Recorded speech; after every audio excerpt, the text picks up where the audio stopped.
Okay. Are you ready? Here goes nothing. See what kind of Mylar bags we can get going here. These oxygen absorbers come in a pack of 10. I just get out 10 so I can make sure I don't have to keep counting. I'll put a link in the video description of all the items that I'm using today. 9, 10. Now some of these are going to be too small for the bags, like there's not going to be enough product to fill it up. Oh, and that's okay because these are long-term storage with the oxygen absorber in there. However, we can cut off the very tip of it, and then whenever we use it, we can just reseal it again. It'll be good for another couple of months. I also have these Harvest Right ones. They're super thick. They're great.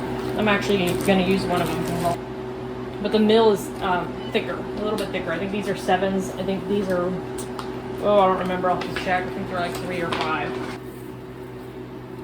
And you can store it wherever. You can store it in a bunker, on your extra piece of land. Store it under your bed if you don't have land. I've heard of people storing it under their couch. You could store it in your, as furniture. What are people doing it like a nightstand or an end table? But they needed an end table anyway, so they just did that. I'm trying not to crush this too much. I feel like that's a lot of salted chicken. We'll keep this out for our lunch. So filled up as far as we can get it. I always try to flatten it out just so when I go to and fold it over, just so when I go to actually seal it, I'm not having to do that part again. Make sure it actually fits too. But before I seal it, I'm gonna wipe off the inside. So this is one bag. And I'm just gonna put it here. All right, so now we're on to the next ones. One of the good things about putting these in a jar, well, not a jar this big, typically the smaller ones are easier. It's supposed to make it easier to dump in here. The smaller the jar, the easier it is. So I'm just gonna put it over like this and hold it down with my thumb and my finger and then flip it over.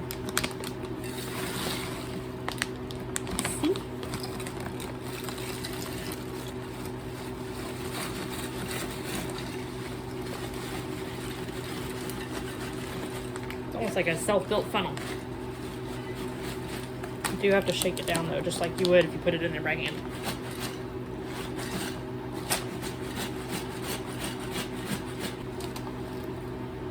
Alright, that one might be a little overstuffed.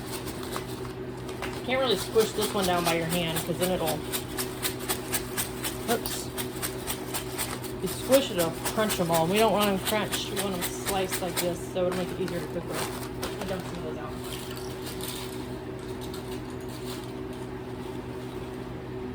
Just dumped out that many.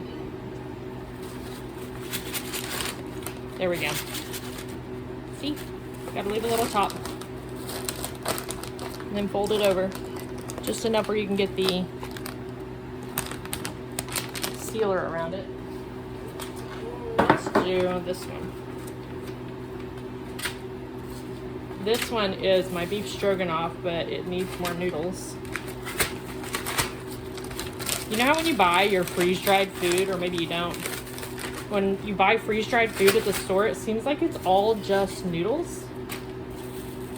I feel like that's just the cheap part, and they're just trying to put the cheap food in there with a very bare minimum of meat and sauce that they can get away with. But when you make your own food, you can put whatever amounts you want in there. So that might be enough then. I might have to do 2 bags of this. And this is about 2 servings anyway, so I'm gonna go ahead and do 2 of this one. That leaves a lot of room in there. So I'll just make sure to get all the air out as much as I can before I seal that one. And then we'll do it again. Now these Mylar bags are great. I'll show you the bottom of it. They've got little pull tabs.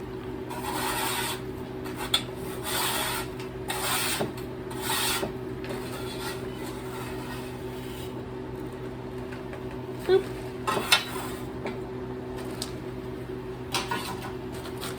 So with meats like this, you're better off before you freeze dry it to remove all the fat and then to rinse it with extremely hot water. But I've heard some people boiling their meats, but I don't know. I feel like that takes out some of the flavor. But when you go to rehydrate it, you can just add some of the flavor back in with a broth, like a chicken broth or a beef broth. Now it's easier if you write on these before you pack them, but I forgot to do it, so we're gonna do it now. I like to put little notes in there too, so I'm not caught off guard when I'm like, oh, I thought we had a complete meal here. And you can put the serving here if you want, but I don't know, I feel like the serving is different per person. Ideally, you'd be writing on it like this before you put stuff in it. That makes it so much easier. Not that it makes my handwriting any better. This is, see, look at that. You can pretty much stick the whole thing all the way in there. Shake it down to the bottom. So you don't end up with all that vegetable dust on the top. But see, this one doesn't have a whole bunch in it, which is fine. It's like that much. Like half a bag, a little over half a bag. But we can seal it way up here. And I recommend sealing it way up here on the top. Get all the air out of it. Seal it way up here on the top, because if you want to, you can cut open just the seal. And then when you get out whatever you need, if you want to use like half of it, you can seal it up again.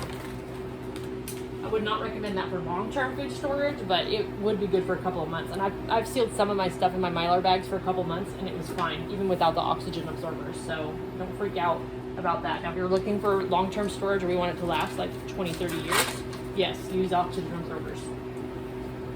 So this one's sealed really well. So I'm going to find the little round piece here that screws on stuff and find the end of it. And I'm going to start on this side with the back side of a butter knife and go all the way around until it stops, or until I get to the back side of that. And I'm going to use it as leverage to twist up. This is hard to do while I'm trying to watch it in the camera. See? And I just gently lift up, like I just gently twist like this. I think they have can openers, but I've never actually used one. Not even sure what it looks like. So I'm putting this over here and dumping. Whoop. It's that easy. That's one of the reasons I love saving it in the jars. Even if you do intend on putting it in a Mylar bag, until you get enough, you can put it in here. See all that dust? So I'm holding it over here until the dust, all that dust. Holding it over here until the dust goes down a little bit. There we go. Look at all that. Yay, that's like a whole thing. Wow, that smells like health. Okay. All right, we're gonna do some bell peppers. I'm not sure how long these will last without an oxygen absorber. Never actually, like, I haven't had my freeze dryer long enough to tell you.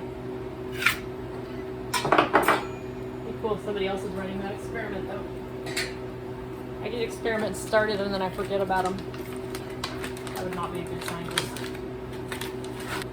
All right, again, this is another one that's gonna be half full. No big deal. We're just gonna seal it at the very top. Oh wow, that smells strong. Okay.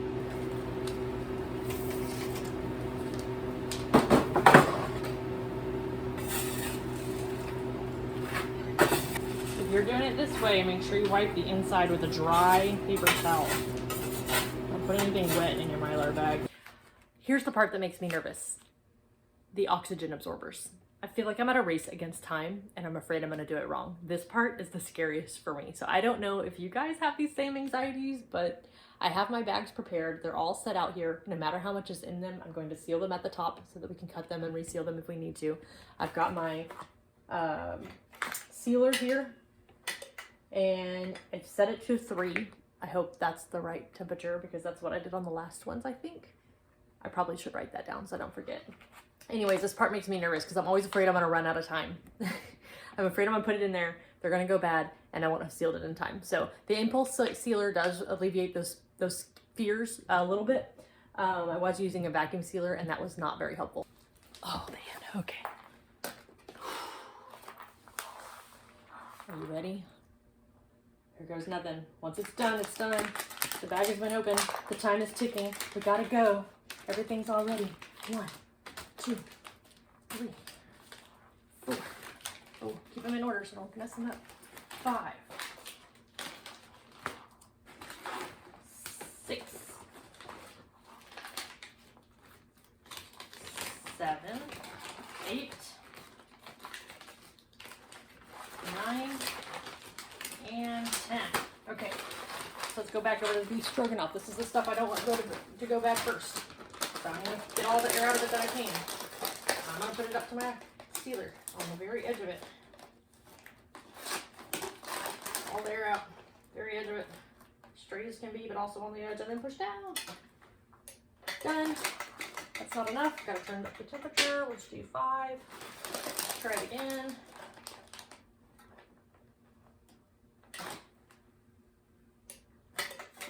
Did that work? Yes, that works. 5 is the right temperature for these bags.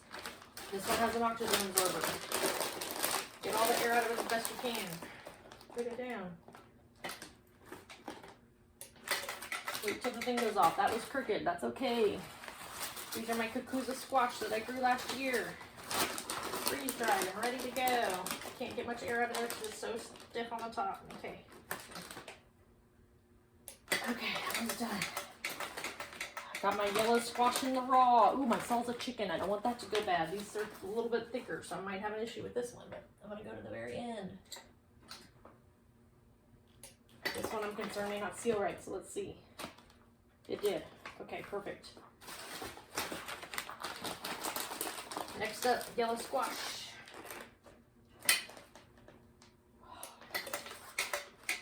Sealed enough. Okay, corn. And there did not turn out to be that much corn for all I freeze dried. This is like almost a full tray. This is all that it ended up being. Seal it at the very end.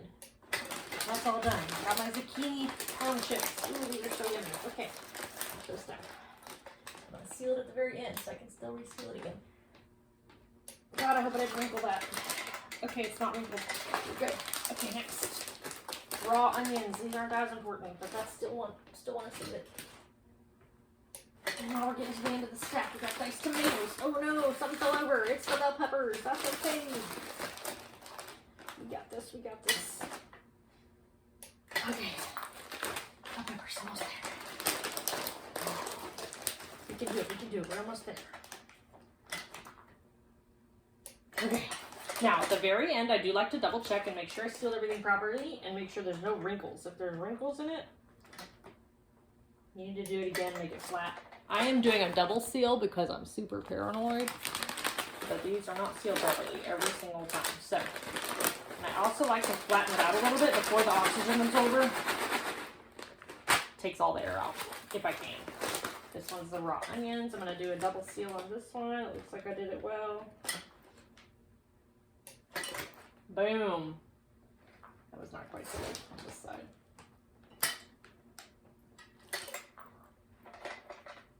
There we go. Flatten it out a little bit. Now, I forgot to show you, these have the little tabs right here. So when it's time to open them, you will be able to do that. I'm going to put that here. Boom. All right.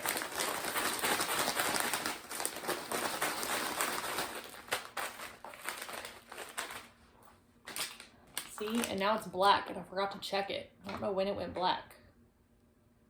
But that's why I do my important foods first. Like, I did my salsa chicken first, because this was delicious. And it's meat, and meat is more valuable. Because I don't want to kill things as much as possible when the end of the world hits.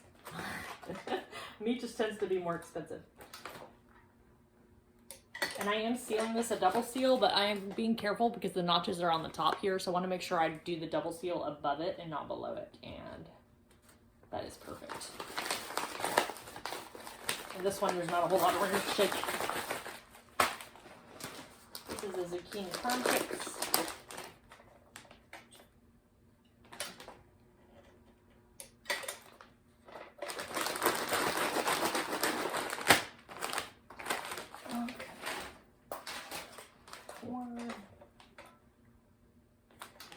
The double seal is not necessary. I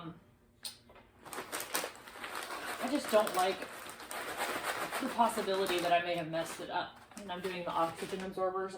This one looks a little wrinkled, but I don't see any creases in this seam, so that's good news. All right, we should get it out. This is all crooked. We'll just do it on the next one.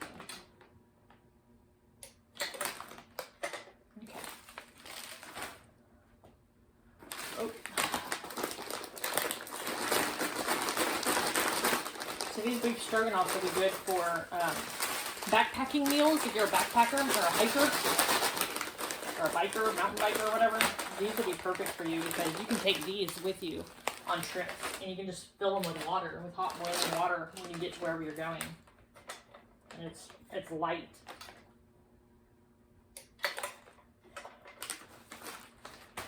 Yellow squash and one more beef stroganoff.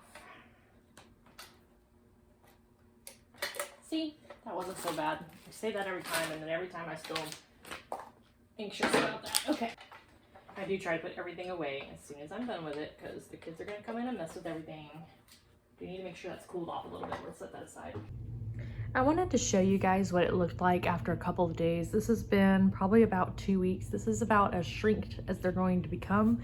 You can tell this one has like hardly any air left in it at all. This is the corn. And I've put them in order that I did the video on, based on whenever you watch the video. So this is the beef stroganoff. I started this one first. You can tell there's still a little bit of air in there.